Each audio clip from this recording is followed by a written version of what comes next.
구독자 여러분 안녕하십니까. 오늘은 인천 택시요금 인상 후에 반응이 어떤지 인터뷰를 한번 해보도록 하겠습니다. 먼저 대표님 소개 좀 해주세요. 예, 안녕하세요. 인천 개인택시 조합시정업체 갈산상사 이원복입니다.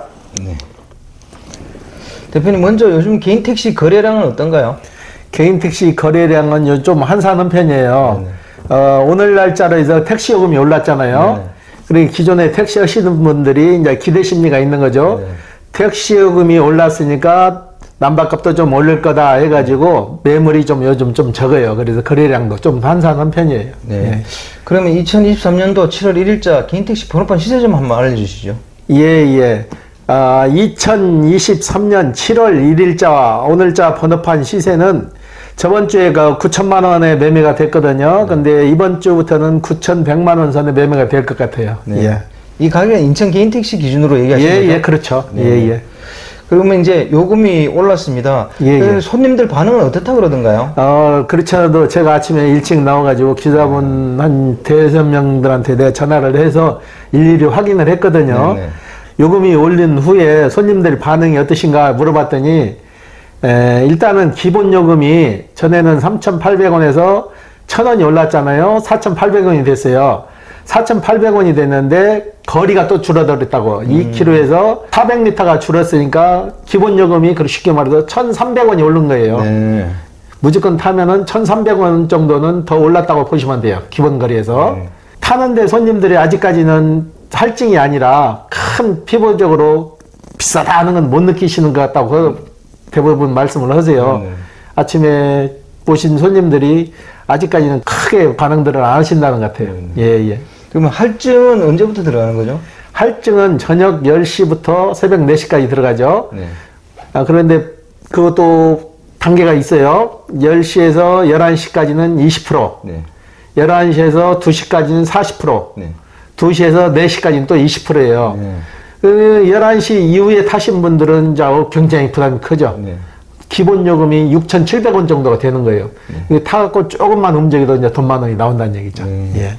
실제적으로 낮에는 크게 막 오른 걸 못 느끼는데 심야나 아니면 야간 할증 시간대는 엄청나게 올랐다고 느끼겠네요, 그죠? 그렇죠. 이제 피부에 와 닿죠. 낮 같은 경우에는 기본 요금 플러스 거리가 줄은 거 계산하면은 1,300원 걸 계산하니까 1,300원 거리 되더라고요. 1,300원 까지 올랐으니까 5,000원 미만이잖아요. 그래서 크게 부담을 안 느끼실 것 같은데 심야 시간대가 이제 문제죠. 심야 시간대는 진짜 이제 피부에 와 닿는 거죠. 예. 근데 실제 운전하시는 분들의 반응은 또 어때요? 아유, 대찬성이죠. 이분들이야 요금이 바로바로 오르는 게 아니고 4년 주기로 오르잖아요.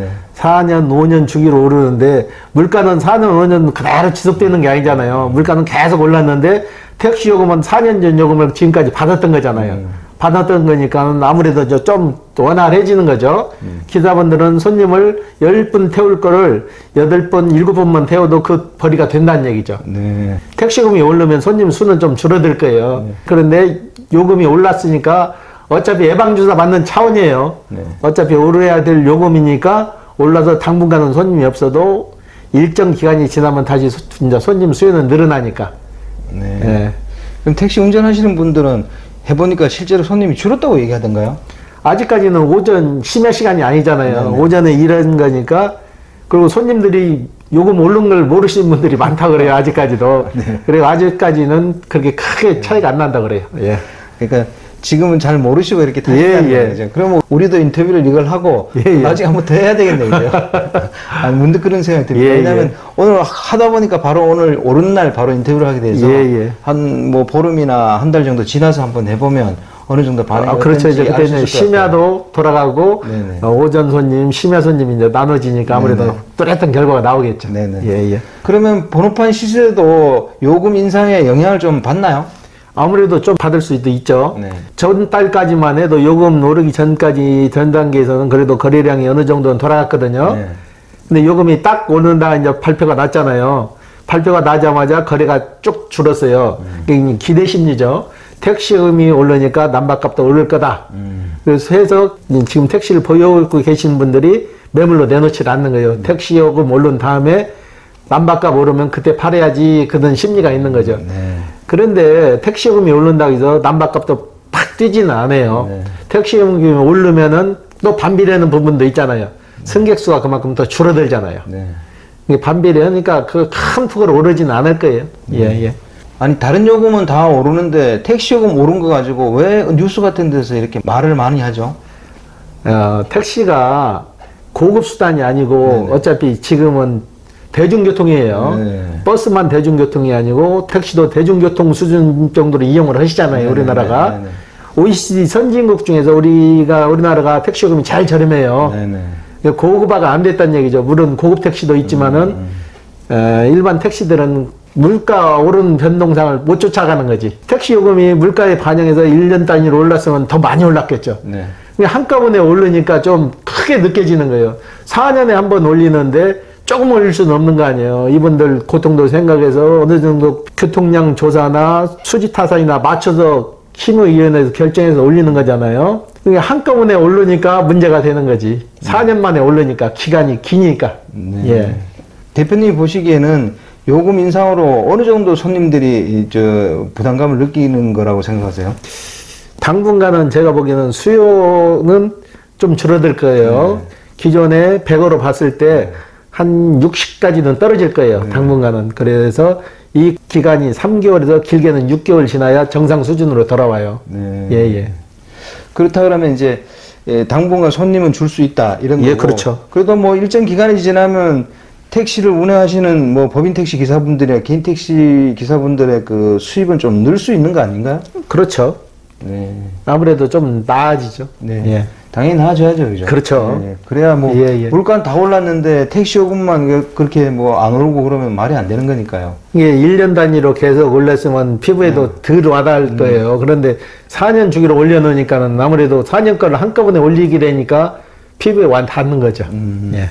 그렇다 그러면 이제 개인 택시 이 요금 인상으로 인한 인천 예, 예. 개인 택시 번호판 값의 장기적인 전망 한번 해주시죠. 9천 초반대를 지속적으로 유지할 것 같아요. 지금 우리가 저번 달까지만 해도 판매가 9천만 원이었거든요. 네. 근데 크게 오르지도 않고 내리지도 않고 9천 그 선에서 거의 유지될 것 같아요. 네, 예. 네. 큰 변동은 없다는 예, 거죠. 예. 그렇다면 우리 구독자분들 중에 제2의 직업으로 개인 택시를 생각하고 계시는 분들이 있을 겁니다. 예, 예. 그럼 대표님께서 개인 택시 장단점에 대해서 한번 말씀 한번 해주세요. 일단 장점부터 이 말씀을 드릴게요. 장점은 지금 부재가 없잖아요. 네. 부재가 없기 때문에 자가용으로도 쓸 수가 있다. 네. 자가용으로 쓸 수 있고 아무 때나 일을 할 수 있다. 그리고 손님이 많은 시간대에 집중적으로 일을 해서 효율성을 높일 수 있는 거죠. 집에 어차피 지금 자가용 한 대씩 다 있잖아요. 네네. 집에 자가용이 없어도 되는 거죠. 이제 부재가 없으니까 자가용 겸해서 일도 같이 할 수 있는 거고. 그리고 다른 사업을 한다고 봤을 때, 뭐 요식업이나 뭘 했을 때는 보증금, 권리금, 집기해서 돈이 많은 돈이 들어가서 장사가 잘 되면 좋잖아요. 근데 장사가 안 됐을 때는, 이걸 접었을 때는 손실률이 굉장히 크잖아요. 그러면 택시 같은 경우에는 티오값이 살아있잖아요. 티오값이 살아있고 차량이 살아있기 때문에 본인만 부지런하고 열심히 하면은 어느 정도 일정 금액이 보장이 된다는 얘기죠. 예. 그럼 단점은요? 단점은 아무래도 이제 부재가 없어지고 손님 좀 있다 보니까는 휴식일 딱 정해놓고 못 온다는 거. 네. 본인이 딱 날짜를 정해놓고 이틀 이루고 하루 쉰다는 식으로 전에는 그랬잖아요. 부재가 있을 때는 이틀 이루고 하루 전체적으로 다 쉬었으니까 거기에 부담감 없이 했는데 지금은 이제 부재가 없어지니까는 남들 이러는데 나는 쉴 수 없으니까 나와서 일을 해야 되는 게 아무래도 체력적으로 많이 딸리죠. 체력을 많이 안배하시고 자기 페이스를 꼭 유지를 하시라는 얘기지. 예. 하루 막 20시간씩 일하고 다음날 또 일하려고 그러면 안 되니까. 그렇죠. 한 자기가 정해놓은 시간, 뭐 12시간이면 12시간만 일을 해야 된다는 거죠. 그죠? 그렇죠. 부재가 해제되고 제가 알기로는 과로사로 돌아가신 분들도 꽤 있어요. 부재가 없으니까는 계속 쉬는 시간 없이 이러다 보면 사람이 한계라는 게 있잖아요. 한계에 부딪히면 그런 일도 생기는 거예요. 너무 돈 욕심 내고 이렇게 많이 일을 하면 체력적으로 문제가 있다 이런 얘기를 하시는 거죠? 예, 그렇죠. 본인 체력이 제일 중요하고 본인 건강을 돌보면서 일도 하셔야 된다는 얘기지. 예. 그렇다면 대표님은 개인 택시하고 개인 용달이나 이런 화물차를 다 판매하시잖아요. 예, 예. 그럼 개인 택시하고 개인 용달의 각각 장단점에 대해서 한번 얘기 한번 해주시죠. 개인 택시는 아무래도 승용 개념이죠. 네네. 자기 집에서 자가용으로도 탈 수 있고, 그리고 금액이 보장된다는 거. 본인만 나와서 열심히 일하면은 손님을 태우면은 돈벌이가 된다는 거.